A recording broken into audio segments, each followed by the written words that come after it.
Hello, welcome to my channel and a very rainy day in Central Florida. I'm Dr. Carmen McGuinness, and today I'm going to add to my segment, my series I should say, on the six-spoke wheel of recovery.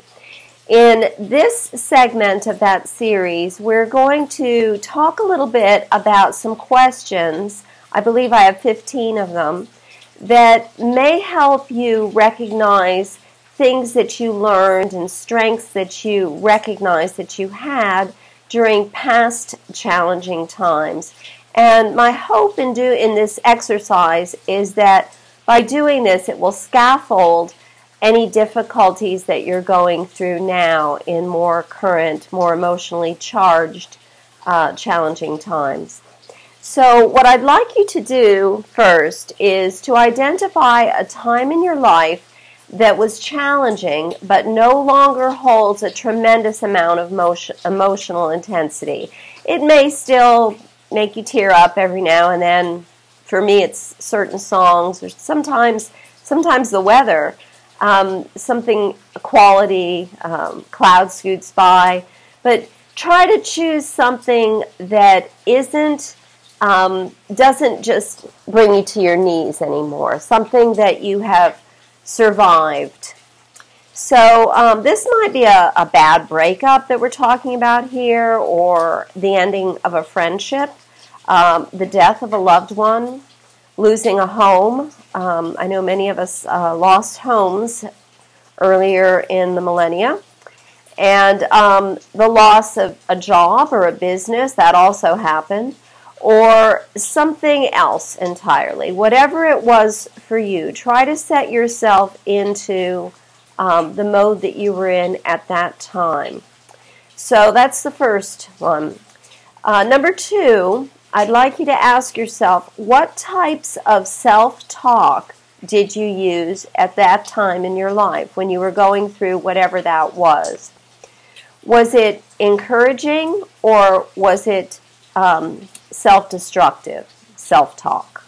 For instance, did you use words to calm yourself or encourage yourself, or did you find yourself criticizing yourself and feeling bad, feeling guilty, and blaming yourself? So you may need to sort of pause the video during this exercise. I'm also going to put it up as a document somewhere below the video. I'm not sure how to do that yet, but I will do that. So if you need to pause and just reflect on that second part of the exercise, that's fine. And then number three, what qualities do you hold within you that helped you get through that difficult time? And often when I ask people to do this exercise, they realize that that difficult time was the first time they understood that they had those qualities. And in some cases, people realize that they had forgotten since then that they have those qualities. So this is why I ask you to take a moment to do that.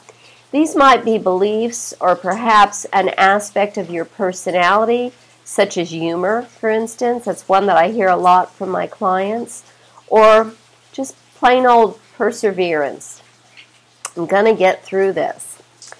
So number four, were there external factors that helped you get through that difficult time? And did they actually serve you, or did they just help you get through it?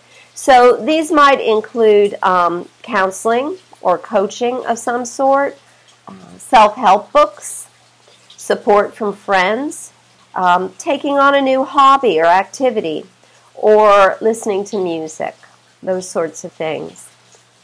And number five, what positive or useful things have you learned about yourself having come through that difficult experience? I sometimes joke with clients, so your head didn't explode, I'll say. Of course, I do this only when people are ready for humor. If you're not ready for humor, that's not so funny, because some bad things that happen to us do make us feel like our head will explode. But in the end, it didn't. It didn't kill us, is the point. So you might have learned that you will survive bad things happening to you no matter what. Another word for that is strength. Or you might have come back stronger afterwards. It could be that you weren't terribly strong during the episode, whatever it was, but later on you realized that you had new strength. And we can call that resilience. So, number 6. How has at least one other person been positively impacted because you made it through that challenging time? I really like this question, and it's interesting the responses that I get. I'll talk a little bit about for me. For me, after the loss of a job and starting a new career years and years and years ago, I'm talking many years ago, I look back at all the people that I've been blessed to help in my career since then. So that's kind of the answer for me. Sometimes I'll hear from clients that it made them a better parent, or it made them a better friend, or a better person so that they can be a better friend.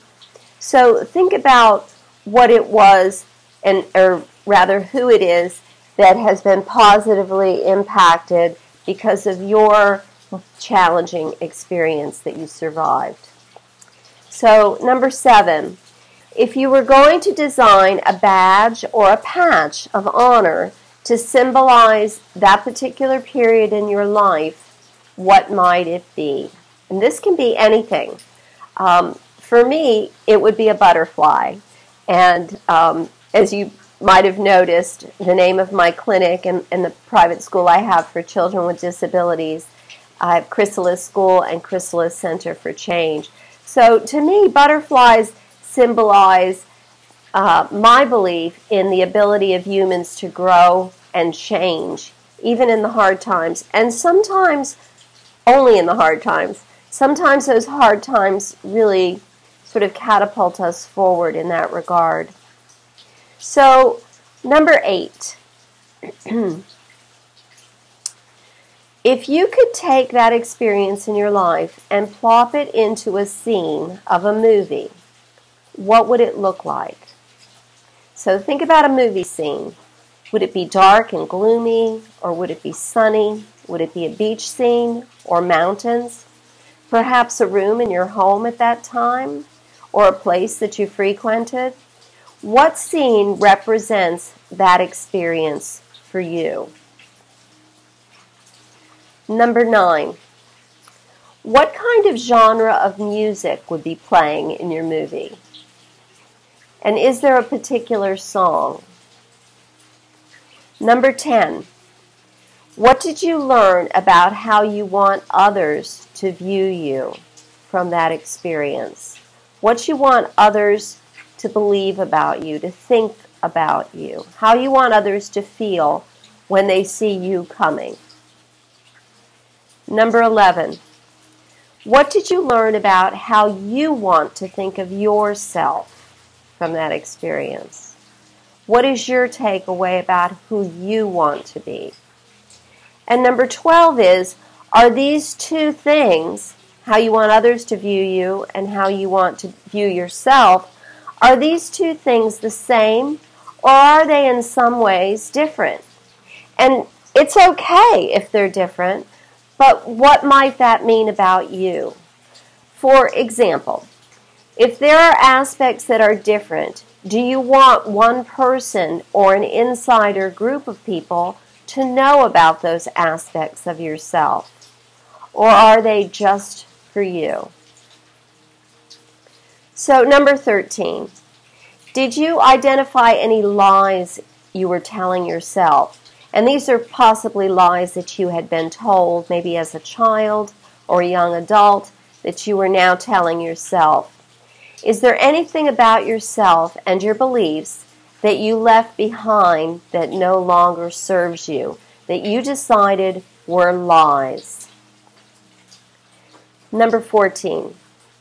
What wisdom did you gain from the experience? And this question is about honoring what you did to survive through that traumatic time and what you took with you, what you decided would stay on the ship for the passage to the new you, the person you are today. And number 15, this is the last one. What positive I am statements capture your sentiment about how you managed that particular challenge in your life? For instance, I am strong, I am capable, I am resilient, etc. So I really toyed with how to end this video. Something encouraging. Obviously, I always try to say something encouraging if I can. But what I kind of came up to is just to leave it, to invite you to leave me a comment.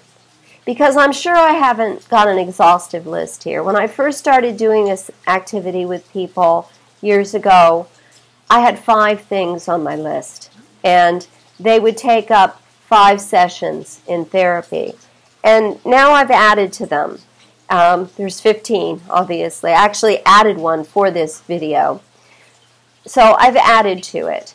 So, and that it now takes up probably still the same 5 sessions, but we move through things much more quickly, probably because I'm a more experienced therapist now.